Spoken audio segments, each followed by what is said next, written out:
बच्चों, अब इसी चैप्टर में मानव जनन स्वास्थ्य में हम लोग कुछ इम्पॉर्टेंट शब्दावलियाँ जो हैं उनको जान लेते हैं।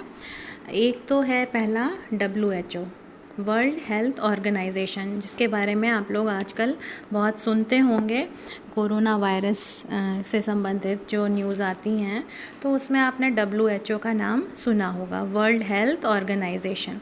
तो ये एक ऐसी अंतर्राष्ट्रीय संस्था है जो कि किसी भी देश में होने वाले जो विभिन्न प्रकार के रोग हैं, चाहे वो महामारी हो, उसको उसके विषय में चेतावनी जारी करना, उससे संबंधित अगर कोई वैक्सीन आती है तो उसको लॉन्च करना, ये सब उसके कार्य हैं। तो WHO के अनुसार जो जनन से संबंधित जितने भी पहलू हैं तो उससे समाज के प्रत्येक व्यक्ति का स्वस्थ होना मानव जनन स्वास्थ्य कहलाता है। ये WHO के अनुसार ये परिभाषा है कि हर एक व्यक्ति जो है वो जनन के सभी पहलुओं को देखते हुए जब स्वस्थ होता है तो उसको ही हम जनन स्वास्थ्य कहते हैं। ठीक है, तो इसके अंतर्गत सभी प्रकार के स्वास्थ्य शामिल होंगे, जैसे कि सामाजिक, मानसिक, भावनात्मक और शारीरिक। ठीक है, और इसके बाद हम लोग आते हैं नेक्स्ट टॉपिक पे, जिसको हम कहते हैं यौन संचारित रोग। ठीक है, किताब में आपने अपने देखा होगा, उसमें यौन संचारित रोग आपको दिया गया है। तो इसको हम इंग्लिश में STD, शॉर्ट में STD, और इसका फुल फॉर्म है सेक्सुअली ट्रांसमिटेड डिजीज़ेस। तो देख लेते हैं ये STD क्या होता है। तो मानव में जो यौन से संबंधित है ना, यौन से संबंधित जो रोग होते हैं जो एक व्यक्ति से दूसरे व्यक्ति में फैलते हैं, उन्हीं रोगों को हम STD या सेक्सुअली ट्रांसमिटेड या यौन संचारित रोग कहते हैं। ठीक है, और इसके अंतर्गत जो आने वाले रोग हैं वो कौन कौन से हैं? हेपेटाइटिस B, ठीक है, और गोनोरिया, सिफिलिस, HIV यानी एड्स, और जेनिटल हर्पीज़। ये सारे रोग हैं, इम्पॉर्टेंट रोग हैं जो कि जिन्हें हम यौन संचारित रोग कहते हैं। अब हम इनके विषय में एक एक करके जान लेते हैं कि क्या जो है इनमें लक्षण होते हैं और ये क्या किस तरह से फैलते हैं। तो सबसे पहले हम गोनोरिया देखते हैं। तो ये रोग जो है वो किसके द्वारा फैलता है? निसोरिया गोनोरी, है ना, इसके द्वारा ये फैलता है। और इसके प्रभाव से पुरुषों के यूरेथ्रा, या यूरेथ्रा का मतलब जो मूत्र वाहिनी है, उसमें सूजन और जलन होती है। और इसी के साथ शिश्न का जो अग्रभाग होता है उस पर हरे पीले रंग का विसर्जन दिखाई पड़ता है। और इसके बाद जब संक्रमण जो है वो मूत्राशय में पहुंच जाता है, यानी यूरिनरी ब्लैडर, जहाँ पर मूत्र संचित होती है, एकत्रित होती है, वहाँ पर फैल जाता है। और साथ ही साथ प्रोस्टेट ग्लैंड, ये सब आप लोगों ने कहाँ पढ़ा था? जब मैंने आपको नर जनन तंत्र पढ़ाया था तो उसमें प्रोस्टेट ग्लैंड के विषय में पढ़ाया था। तो ये जो रोग है वो धीरे धीरे संक्रमण जो है वो प्रोस्टेट ग्लैंड तक भी पहुँच जाता है। फिर नारियों में क्या होता है? स्त्रियों में ये रोग जो है केवल ये उसकी वाहक होती हैं, उनमें ये लक्षण प्रकट नहीं होते हैं। ठीक है, इसका कोई प्रभाव नहीं पड़ता है। फिर दूसरा है सिफिलिस। सिफिलिस रोग जो है वो ट्रिपोनीमा पैलिडियम नाम के बैक्टीरिया के संक्रमण से फैलता है। और इसमें क्या होता है? संक्रमण होने के बाद 9 से 10 दिन के बाद जो शिश्न होता है उसमें जो है दाने पड़ जाते हैं, छोटी छोटे फुंसियाँ पड़ जाती हैं। और इसी तरह से स्त्री में क्या होता है? उनकी भी योनि में दाने पड़ जाते हैं। ये दाने हालांकि 1 सप्ताह में ठीक हो जाते हैं और इसके बाद 1 माह से 6 माह के अंदर शरीर में जो है स्पॉट्स बनने लगते हैं। बाद में क्या होता है कि धीरे धीरे ये हृदय और यकृत, है ना, और अस्थि मज्जा और मस्तिष्क आदि में भी पहुंच जाता है। और कभी कभी इस रोग का जब भयंकर रूप हो जाता है तो व्यक्ति जो है उसको पैरालाइज्ड हो जाता है, यानी लकवा मार जाता है, पक्षाघात हो जाता है। और इसके रोग के उपचार के लिए पेनिसिलिन या टेट्रासाइक्लिन एंटीबायोटिक्स दी जाती हैं।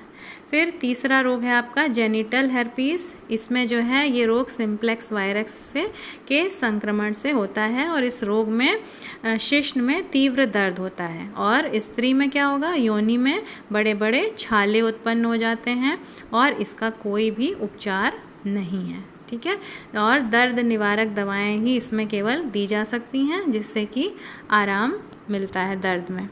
फिर आता है आपका ट्राइकोमोनियासिस। ये रोग जो है ट्राइकोमोनास वेजिनालिस से फैलता है और इसमें जो है जैसे कि नाम है ना वेजिनालिस, तो यानी वेजाइना यानी कि योनि, स्त्री में योनि में खुजली होती है और साथ ही सफ़ेद रंग के तरल का स्राव होता है और इस रोग में उपचार में टेरामाइसिन और ओरोमाइसिन नाम की एंटीबायोटिक्स दी जाती हैं। तो ये तो हो गए कुछ यौन संचारित रोग। अब हम ये देख लेते हैं कि इनसे हम कैसे बचें, कैसे क्या क्या बचाव करने चाहिए। तो बहुत से लोगों के साथ लैंगिक संबंध, शारीरिक संबंध नहीं रखना चाहिए और किसी भी अनजान व्यक्ति के साथ जिसे आप नहीं जानते उससे शारीरिक संबंध नहीं रखना चाहिए। फिर जो गर्भ निरोधक उपाय हैं उनका प्रयोग करना चाहिए और यौन संचारित रोग होने पर अगर आपको ऐसे जो लक्षण बताए गए हैं वो अगर आपको दिखाई पड़ते हैं तो तुरंत ही किसी अच्छे चिकित्सक से परामर्श लेना चाहिए और इसमें कतई लापरवाही नहीं करना चाहिए, वरना ये लकवा भी हो सकता है, जानलेवा भी हो सकता है। इसके बाद हम लोग आते हैं जनन स्वास्थ्य की क्या क्या समस्याएं हैं। तो उस समस्याओं में क्या क्या हैं कि जो कम उम्र में विवाह हो जाता है ना, शिक्षा का अभाव होता है और कम उम्र में ही गर्भ धारण करना, यौन संबंधी अज्ञानता होना, इस तरह से यौन संचारित रोगों के विषय में जानकारी ना होना, ये सब जो हैं स्वास्थ्य की, जनन स्वास्थ्य की समस्याएं हैं। तो इसी के लिए 1951 में मैंने आपको भी बताया भी था कि जो है फैमिली प्लानिंग या गर्भ या परिवार नियोजन जिसको हम कहते हैं वो कार्यक्रम शुरू किया गया। तो अब इसके लिए जो है ये मैंने आपको भी बताया था पिछले वीडियो में कि किस तरह से स्कूल कॉलेजेस के माध्यम से हम जो है बच्चों को इससे संबंधित शिक्षाएं दे सकते हैं कि किस तरह से ये सब रोग उत्पन्न होते हैं, कब जो है वो यौवन का आरंभ होता है, क्या शारीरिक परिवर्तन होते हैं उस दौरान और क्या यौन संचारित रोग हैं, हमें उनसे किस तरह बचाव करना चाहिए। ये सब चीज़ें जो हैं आपको जो है शिक्षा जो है स्कूल के माध्यम से दी जा सकती हैं। फिर इसके बाद है कि हमें जो है एक गर्भवती माँ को उसके प्रसव के बारे में पूरी जानकारी होनी चाहिए। तो परिवार कल्याण के जो कार्यक्रम चलाए जा रहे हैं उसमें आपने सुना होगा, टीवी वगैरह में, रेडियो में बताया जाता है कि क्या क्या गर्भावस्था के दौरान ध्यान रखना चाहिए प्रसूता को और फिर उसके बाद जो है किस तरह से शिशु जन्म हो जाने के बाद किस तरह से शिशु की देखभाल करनी चाहिए, स्तनपान कितना आवश्यक है, ये सब जो है जानकारी गर्भवती माँ को दी जानी चाहिए किसी न किसी माध्यम से कार्यक्रम के द्वारा। और फिर उसके बाद है कि अब हमें जानकारी इसकी भी होनी चाहिए कि किस तरह से हम जनसंख्या पर नियंत्रण करें, मतलब कि बर्थ कंट्रोल यानी कि जन्म के नियंत्रण की विधियों के बारे में जानें कि कौन सी जैसे गर्भ निरोधक गोलियां हैं, कॉपर टी है, इनका किस प्रकार प्रयोग किया जाए और परिवार को छोटा परिवार रखें, उसके महत्व को समझें और लड़का और लड़की में भेद ना करें, समानता दी जाए दोनों को। फिर इसके बाद बच्चों आता है जनसंख्या विस्फोट। इसके विषय में मैंने आपको अभी पिछले वीडियो में बताया था।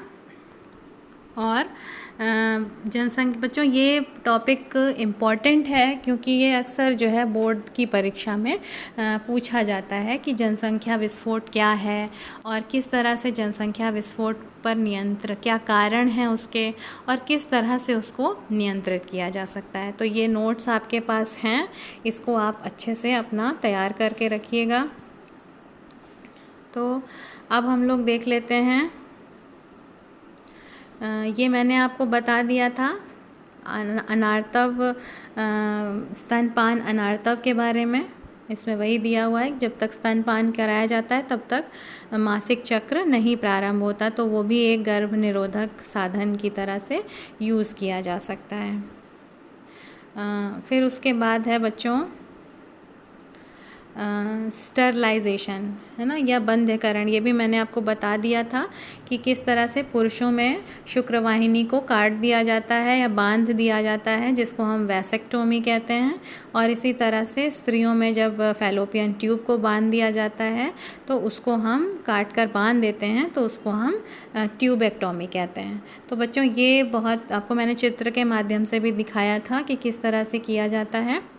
अब बच्चों यहाँ पर मैं आपको जो इम्पोर्टेंट टॉपिक ये भी है इसको बताने जा रही हूँ कि नपुंसकता क्या है और किस तरह से सहायक जनन तकनीकों के द्वारा हम बंध्यता से मुक्ति पा सकते हैं। तो पहले तो हम देख लें कि कारण क्या क्या हो सकते हैं। तो या तो जनन मार्ग में कोई अवरोध होता है, या फैलोपियन ट्यूब छोटी होती है, पतली होती है और उसमें से अंड नहीं जा पाता है, या फिर गर्भाशय या यूट्रस में कोई रोग होता है, या जैसे कभी कभी उसमें रसौली बन जाती है, गांठ बन जाती है, या कभी कभी हो सकता है कि अंडाशय से अंडोत्सर्ग ही ना हो पाता हो, या अंड जो है वो उसका निर्माण ही ना होता हो, या कभी कभी गर्भाशय का जो मुख होता है उसमें कोई दोष होता है ना, या कभी कभी ओवम यानी कि अंड जो है वो विकसित नहीं हो पाता है, तो उस प्रकार उस समय भी निषेचन नहीं हो पाता है। तो इसके लिए जो तकनीकें खोजी गई हैं जिससे कि बंध्यकरण से मुक्ति मिल सकती है, वो इस तरह से हैं। तो बच्चों ये भी बहुत इम्पॉर्टेंट टॉपिक है, क्योंकि ये कई बार एग्ज़ाम में आपसे पूछा जाता है, और इसको जो है आप यही 3 पॉइंट्स आप लिख सकते हैं कि किस तरह से कौन सी तकनीक ऐसी हैं जिससे बंध्यकरण से मुक्ति पाई जा सकती है। तो पहला है इसमें टेस्ट ट्यूब बेबी या परखनली शिशु। तो इसमें क्या किया जाता है, परखनली में शिशु को नहीं जन्म दिया जाता, केवल इसमें निषेचन करा, जैसे कि कभी कभी नारी का शरीर के बाहर जो है वो अंड को निकालकर परखनली में निषेचित कराया जाता है, और फिर जब वो गर्भ बन जाता है तो उसको गर्भ में माता के गर्भ में या माता के गर्भाशय में उसको स्थापित कर दिया जाता है। इससे पूर्व स्वस्थ संतान उत्पन्न हो जाती है, और इस प्रकार से जननी यानी माता और संतान को जो संतान इस तरह से जन्मती है उसको हम टेस्ट ट्यूब बेबी कहते हैं। और सबसे पहली टेस्ट ट्यूब बेबी थी लोया जॉयस, इसको प्रथम टेस्ट ट्यूब बेबी माना जाता है।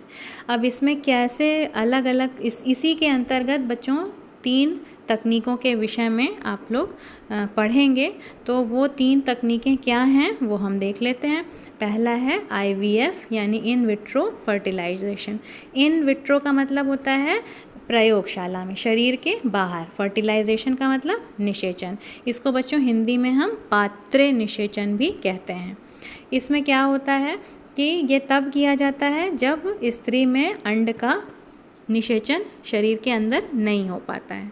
तो इसमें क्या किया जाता है, अंड को बाहर निकाल लिया जाता है और उसको प्रयोगशाला में जो है टेस्ट ट्यूब के परखनली में उसको पति के या जो भी दाता पुरुष हो उसके शुक्राणु से उसको निषेचित करा दिया जाता है। और जब उसमें युग्मनज बन जाता है और जब वो विभाजित होने लगता है, 32 कोशिकीय अवस्था में आ जाता है, तब उसको नारी के या स्त्री के गर्भाशय में ट्रांसफ़र कर दिया जाता है। फिर दूसरी विधि है बच्चों गिफ्ट, ठीक है। इसको हम कहते हैं, ये शॉर्ट फॉर्म है, इसका फुल फॉर्म है गैमीट यानी युग्मक, इन इंट्रा फैलोपियन यानी कि फैलोपियन डिंब वाहिनी, ट्रांसफ़र, T फॉर ट्रांसफ़र। जब इसमें गैमीट को यानी युग्मक को जो है जब फैलोपियन ट्यूब में ट्रांसफ़र किया जाता है तो उस विधि को हम गिफ्ट कहते हैं। तो इसमें क्या होता है, इस तकनीक में तब किया जाता है इसका उपयोग जब नारी में अंड ही नहीं बनता है। देखो बच्चों, जब अंड बनता है वो निषेचित नहीं हो पाता, तब हम उसमें IVF यूज़ करते हैं। और जब अंड ही नहीं बनता है तब हम क्या करेंगे, तब हम जो है तो भ्रूण का विकास होने के लिए क्या चाहिए, तब हम जो है कोई एक डोनर या दाता नारी से जो है अंड को लिया जाता है, प्राप्त किया जाता है और फिर उसको जो है उसके पति के शुक्राणु से फैलोपियन ट्यूब में ट्रांसफ़र कर दिया जाता है। तो वहाँ पर फिर वो निषेचित हो जाता है। मीन्स कि जो गर्भ होगा वो उस माता के शरीर के भीतर ही बढ़ेगा, लेकिन वो अंड उस स्त्री का नहीं होगा। ठीक है, क्योंकि अंड ही नहीं बन रहा है तो अंड भी हमें लेना पड़ेगा किसी और स्त्री से। फिर तीसरी तकनीक है IUI या इंट्रा यूट्रस इंसेमिनेशन। अब इस तकनीक में क्या किया जाता है कि उस समय किया जाता है जब किसी पुरुष में शुक्राणुओं की संख्या बहुत कम होती है। तो इस दशा में हम किसी दूसरे दाता पुरुष के शुक्राणु लेते हैं और उसको फिर स्त्री के फैलोपियन ट्यूब में ट्रांसफ़र कर देते हैं। वहाँ पर वो निषेचित हो जाता है और फिर युग्मनज बन जाता है। वो धीरे धीरे भ्रूण और फिर भ्रूण से शिशु में विकसित होने लगता है। तो बच्चों, ये तीनों जो तकनीक हैं ये बहुत ही इम्पॉर्टेंट हैं। इसको आप अच्छे से तैयार कर लीजिएगा, अपनी कॉपी में लिख लीजिएगा। ये IVF, GIFT और IUI तीनों ही अलग अलग परिस्थितियों में यूज़ की जाती हैं। ठीक है बच्चों, तो इस तरह से आपका ये चैप्टर कंप्लीट होता है। अब इसको आप लोग इस वीडियो को ध्यान से समझिएगा, सभी वीडियोस को सीक्वेंस में, तो चैप्टर आपको समझ में आ जाएगा।